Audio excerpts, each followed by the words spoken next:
My dear working professionals, అందరూ అంబానీలే అయిపోతే పాపం అంబానీ ఏమైపోవాలి? కాస్త మీ డబ్బులు, అవి తెచ్చే జబ్బుల గురించి పక్కన పెట్టి ప్రశాంతంగా ఇంకేమైనా మాట్లాడుకోగలమా? చిన్నదో పెద్దదో మన పరిస్థితికి తగ్గ ఉద్యోగమో వ్యాపారమో ఏదో చేస్తూ రోజంతా కష్టపడి పనిచేసి తృప్తిగా భోంచేసి హాయిగా నిద్రపోవాలి అనుకునే వాళ్ళ కోసమే ఈ పాడ్కాస్ట్ హ్యాపీ ప్రొఫెషనల్స్. ఊపిరి బిగబట్టుకుని మరీ డబ్బులు సంపాదించాలి అనుకునే కొంతమంది మనుషుల్ని చూసి ఇలాంటి పాడ్కాస్ట్ చేస్తే బాగుంటుందని డిసైడ్ అయ్యా. సో కాసేపు మీ వర్క్ టెన్షన్స్ని, ప్రెషర్స్ని అన్నీ పక్కన పెట్టి మేము చెప్పుకుంటున్న ఈ కబుర్లు వినండి. మీకు ఇందులో డబ్బులు ఎలా సంపాదించాలో చెప్పలేం, కానీ ఖర్చు ఎలా పెట్టాలో పక్కా తెలుసుకోవచ్చు.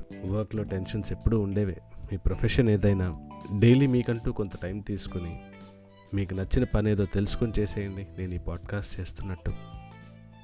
అలా హ్యాపీగా ఉన్న ఎంతోమంది ప్రొఫెషనల్స్ని ప్రపంచంలో ఉన్న నలుమూలల నుంచి తీసుకొచ్చి వాళ్ళ కథల్ని నేను తెలుసుకొని మీతో షేర్ చేసుకోవడం, ఈ హ్యాపీనెస్ వైబ్ని ఇంకాస్త స్ప్రెడ్ చేయడమే ఈ పాడ్కాస్ట్ యొక్క ముఖ్య ఉద్దేశం. So let's work professionally and live happily.